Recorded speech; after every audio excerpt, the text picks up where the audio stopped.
Hello mga kasabong, ninyo Anthony sa El Nino Conditioning System, ang observant na magmamanok. May isa akong interview na nakita ko sa YouTube, si Sir Lance de la Torre, ang idol lahat ng mga idol, Lance de la Torre. Na-interview siya kung ano ano ang komposisyon ng isang pagpapanalo ng manok. Anong komposisyon? Sa 100%, binigyan niya ng 80% ang pagkabit ng tari. Tari as a whole, pagkabit ng tari. Siyempre, yun naman ang weapon ng manok, yun naman ang papatay, kaya yun ang binigyan niya ng percentage, 80%. So, ang handler at ang manok, 20% na lang. Ang handler, ang pag-alaga ng handler at ang bloodline ng manok. May nasabi rin siya sa interview niya na walang pure na manok. O, legend yan ha. Legend yan. Walang pure na manok. May infusion talaga yan. So, balik tayo sa una niyang sinabi na 80% ang pagkabit ng tari ang masishare na percentage sa panalo ng manok. So, 20% na lang ang hahanapin mo para maging 100% panalo ka. So, ang 80% nasa tari na, nasa kamay na mananari mo yan.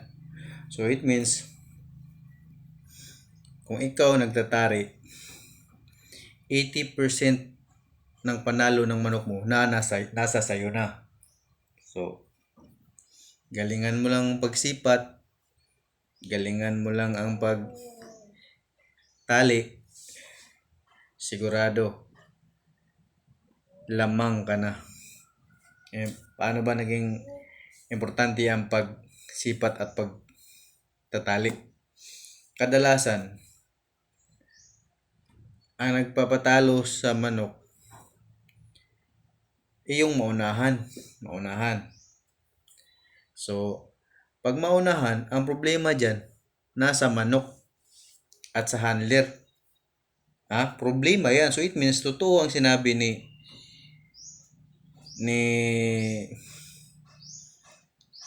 Lance de la Torre. Siyempre, kung inayos mo yun ng manok mo, di yun maunahan. So, yun ang komposisyon ng pagkatalo mo naman. Naunahan ang manok mo, hindi nakapalo. So, useless yung tari mo. Pero kung makauna ang manok mo at maayos ang tari mo, bihira na lang makaganti ang kalaban na naunahan. Yan. Mas lamang ang nakakauna. So, pag nakauna ang manok mo, tapos maayos ang kabit ng tari mo, sigurado, swak yun. Pilay or patay agad ng kalaban. So, ganito. Ang pagtakabit ng tari, may iba't ibang asinta. Kahit ako, ilang asinta na sinubukan ko. Marami na. Nung nagsimula ako, dumiretso ako 7 panalo sa ganitong asinta. Minsan, tinalo ako sa ibang asinta, ginaya ko, hindi ko makopya. So, bumalik ako sa dati kong asinta. Umarangkada na naman ang score ko. Kaya, ang ipapayo ko sa nagsisimulang mag-aalaga ng manok, alamin nyo ang pagtatari. Kung natakot kayo sa pagtatari, edi maghanap kayo ng mapagkatiwalaan na mananari. Yung kaibigan nyo at kamag-anak nyo. At maayos din kayo magbigay sa mananari kasi minsan ilalaglag tayo dahil sa maliit na bigay natin. Yun. Real talk yun. Dapat maayos mananari mo. Kung hanggat maaari, subukan mong matuto sa pagtatari. Subukan mong matuto. Madali lang naman yan. Pagkakabit lang naman yan. Yung pagkakabit ng tari, mataas na ang 20 minutes dyan. Ang ayusin mo lang, ang asinta. Kahit anong klaseng paa ng manok, dapat may asinta ka na swak sa lahat ng paa ng manok para wala ka nang babaguhin. So, ganito. Ako naman, nagkakabit ako kahit baldadong manok. So, it means, diferensyado na paa. Baldado eh. Naipapanalo ko pa. So, anong asinta ba ang ginagamit ko? Siyempre, dun mo idiretso sa gitna ng ito tuhod, may gitna dyan, yung kanal, kasi palagay natin ito yung tuhod, ito gilid, itong bawat gilid papatay pa yan, pero safety yung gitna ng nagaganon, yung gitna yung pinaka-safe. Kahit papasok paa ng manok, labas ang paa ng manok mo, nasa gitna yan, papatay. So, dapat yun ang asinta mo palagi para kahit anong paa ng manok mo, papatay at papatay. So, 80% na nakasalalay sa pagkabit ng tarik. 20% na lang ang hahanapin mo. Lamang na, 'di ba? Kung yung kalaban mo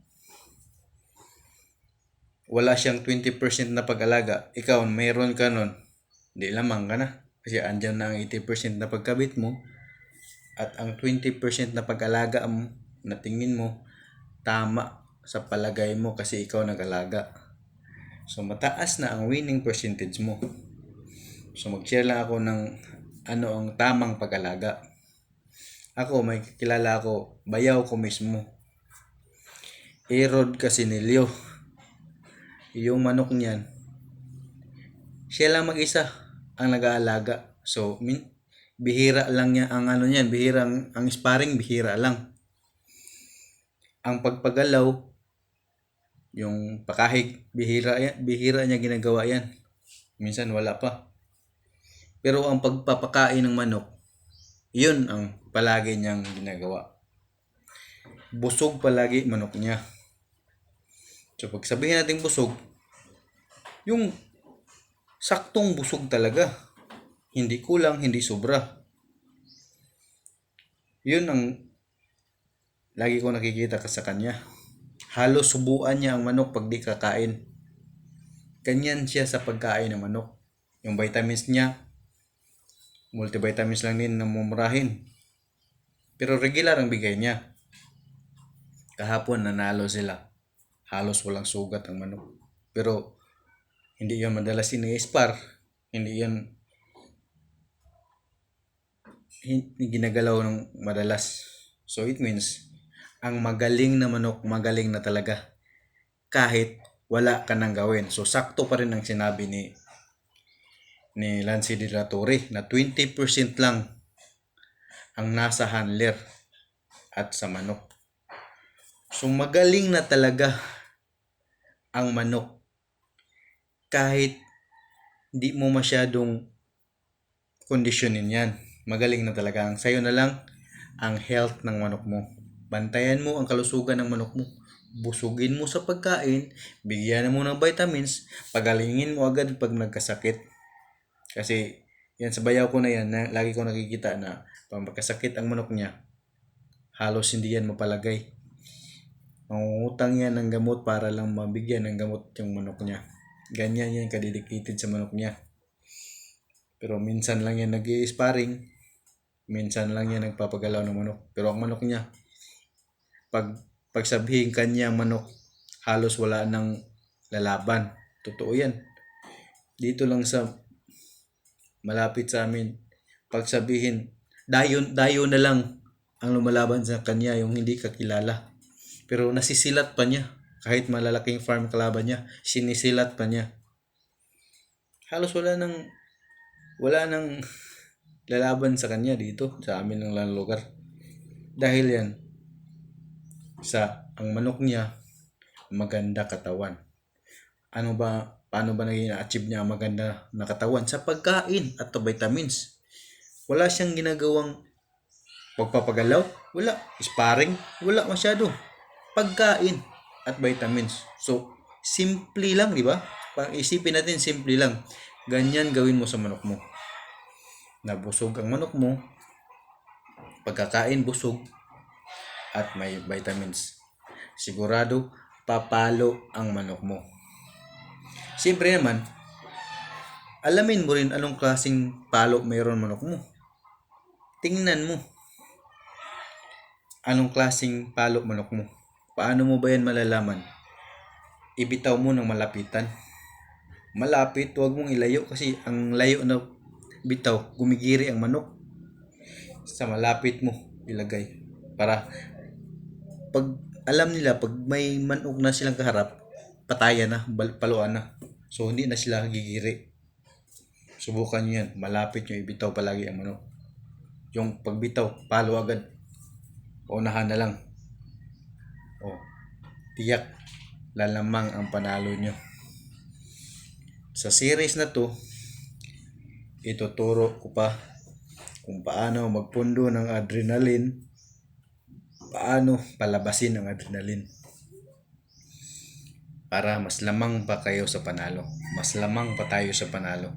Kahit backyard lang tayo, kahit konting manok natin, pero mas lamang pa tayo sa panalo. Minsan sumali kami ng derby. Tinapat kami sa mga big time, tinalo namin ang mga big time. Kasi akala nila backyard may hinang manok, konti lang pagpilian. Pero tinapat kami sa malalakas, hindi nakasugat manok nila. Ganyan kagagaling ang pagkondisyon ng mga backyard. Kaya ayusin nyo lang ang pagpapakain ng manok, bigyan yung masarap na pagkain.